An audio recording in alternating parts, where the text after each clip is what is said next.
नमस्कार। आज हम चर्चा करेंगे एक हेल्थ के लिए एक बहुत ही इम्पोर्टेंट टॉपिक पे, जिसका नाम है फ्री रेडिकल्स। आपने नाम तो सबने सुना होगा फ्री रेडिकल्स का। नहीं सुना तो चलो आज थोड़ा सा मैं उसके बारे में आपको ब्रीफ आइडिया दूंगा।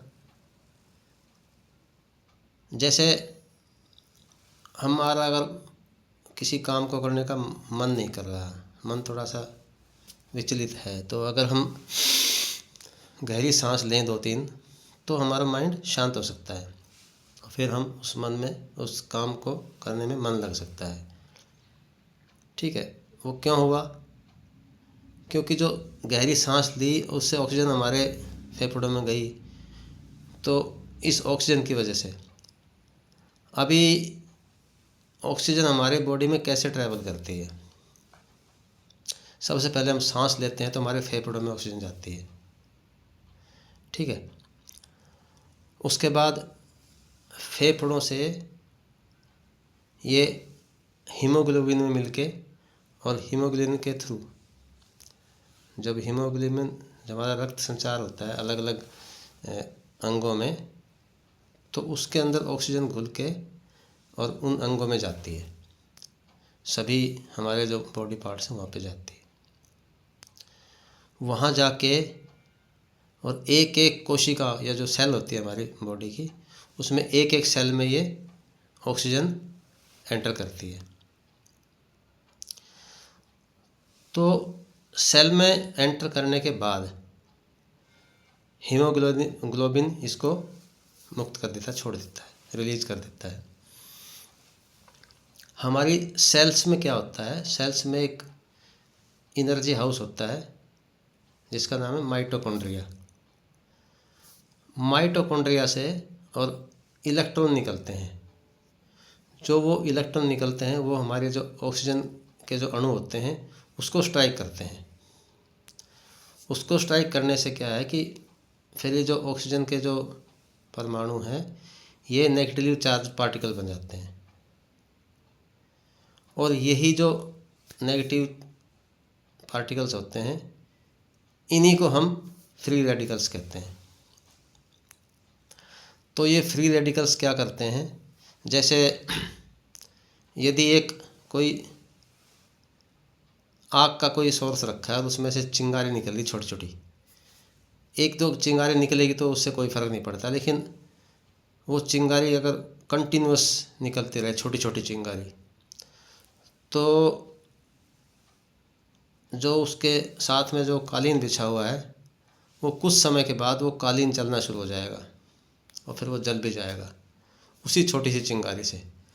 तो जो ये इलेक्ट्रॉन्स की बम्बार्डिंग है ऑक्सीजन अणु के साथ, ये कंटिन्यूस होती है, और कंटिन्यूस होते होते क्या होता है, ये फ्री रेडिकल्स में बदलते जाते हैं।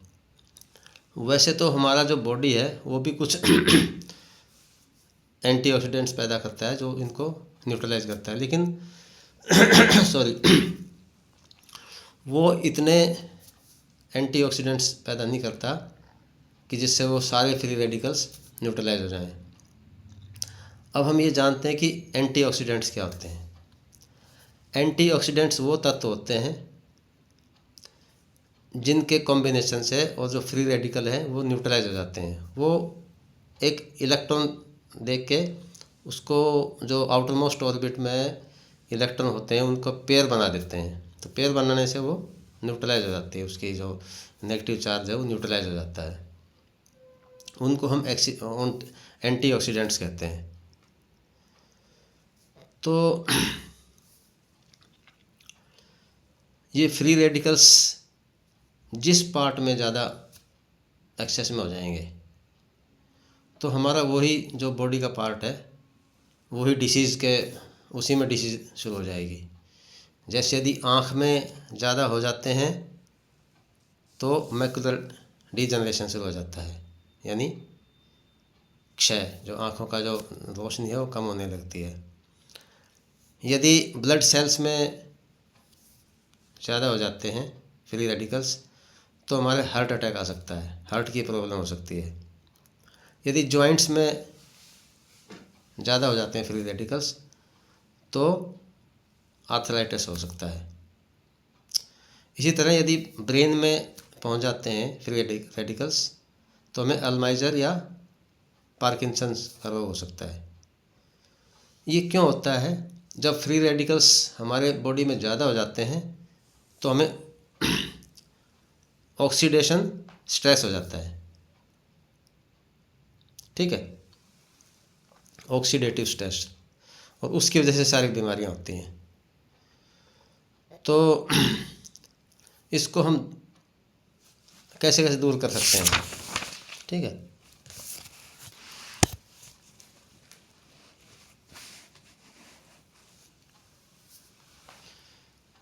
इसको दूर करने के लिए हमें क्या कहते हैं, ऑक्सीडेटिव स्ट्रेस को कम करना पड़ेगा और इसके लिए एंटीऑक्सीडेंट्स का यूज़ करना पड़ेगा। एंटीऑक्सीडेंट्स वो तत्व होते हैं जिनकी हेल्प से और जो फ्री रेडिकल्स हैं वो न्यूट्रलाइज हो जाते हैं। ये क्या क्या हो सकते हैं? ये हमारे खाने में जैसे फ्रूट्स में हो सकते हैं या सब्जियों में हो सकते हैं, या उसके लिए कुछ मेडिसिन्स भी ले सकते हैं हम।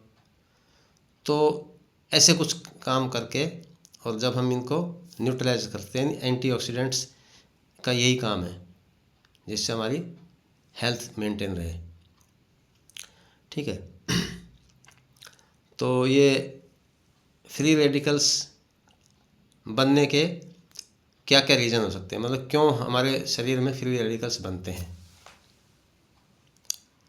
ज़्यादा संख्या में? उसका सबसे पहला कारण है या तो एक्सेस एक्सरसाइज। जब हम बहुत ज़्यादा एक्सरसाइज कर लेते हैं रिक्वायर्ड से ज़्यादा, तब भी ये ज़्यादा बनते हैं फ्री रेडिकल्स। और फिर इनको न्यूट्रलाइज करने के लिए हमें एंटीऑक्सीडेंट्स लेने पड़ते हैं, जैसे पौष्टिक भोजन, यानी हमें ज़्यादा दूध पीना पड़ेगा, ज़्यादा फ्रूट्स खाने पड़ेंगे, है नहीं। तो वो हम एंटीऑक्सीडेंट्स ले सकते हैं जिससे इसके इफ़ेक्ट को कम किया जा सके। दूसरा होता है एक्सेस स्ट्रेस। जब हमारे माइंड पर ज़्यादा लोड पड़ता है किसी काम का, या हम ओवर थिंकिंग में चले जाते हैं, तो ये ऑक्सीडेटिव स्ट्रेस हमारा बॉडी रिसीव कर लेती है, परसीव कर लेती है, और फिर फ्री रेडिकल्स की संख्या फिर ज़्यादा हो जाती है, ठीक है। इसका थर्ड रीज़न होता है एयर पोल्यूशन। जो हमारी एयर है जिसमें स्मोक ज़्यादा है नहीं, क्योंकि बहुत ज़्यादा भट्टियाँ चलती हैं, बहुत ज़्यादा व्हीकल्स चलते हैं, तो हर जगह ये ज़्यादा स्मोक की वजह से और हमें पोल्यूटेड एयर मिलती है और उसे हम सांस लेते हैं, तो उसकी वजह से भी हमें ऑक्सीडेटिव स्ट्रेस हो सकता है और होता ही है, और उसी वजह से फ्री रेडिकल्स की संख्या बढ़ती है हमारी बॉडी में और फिर कोई ना कोई डिसीज़ होती है। नेक्स्ट है स्मोकिंग।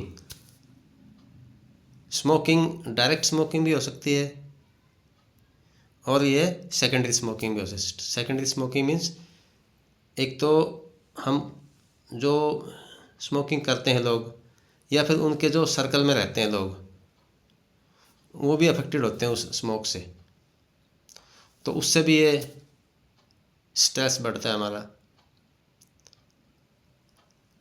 और नेक्स्ट पॉइंट होगा हमारा फूड, जो कि पोल्यूटेड फूड और पोल्यूटेड वाटर। जो हम भोजन खाते हैं या जो हम पानी पीते हैं वो भी मेनली मोस्टली पोल्यूटेड होता है, और उससे बचने के लिए हम क्या करते हैं, पैकेज्ड पानी पीना शुरू कर देते हैं, है नहीं। तो ये भी एक तरीका है इससे बचने के लिए, या हम पानी को फिल्टर करके या किसी भी तरह से पी सकते हैं। खाना हम शुद्ध खा सकते हैं, घर में बना खाना खा सकते हैं, ना कि बाहर का खाना खाएं, तो इससे हम उससे बच सकते हैं, ठीक है। नेक्स्ट है अल्ट्रा वायलेट रेज। जो पराबैंगनी किरणें होती हैं वो भी हमारी बॉडी में फ्री रेडिकल्स पैदा करती हैं, ओके।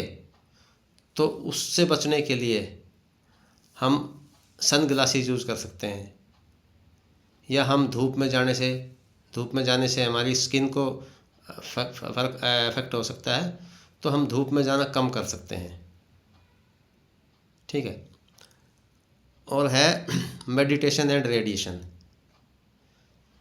जो हम मेडिसिन खाते हैं, यदि हम अपनी खुद मर्जी से खा लेते हैं मेडिसिन बिना किसी डॉक्टर के प्रिस्क्रिप्शन के, तो उससे भी हमें नुकसान हो सकता है।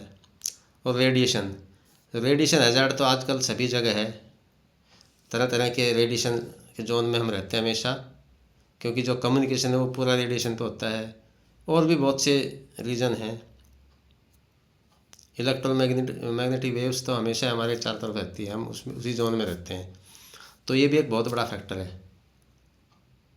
अच्छा, ये रीजन हो गए कुछ हमारे फ्री रेडिकल्स पैदा करने वाले।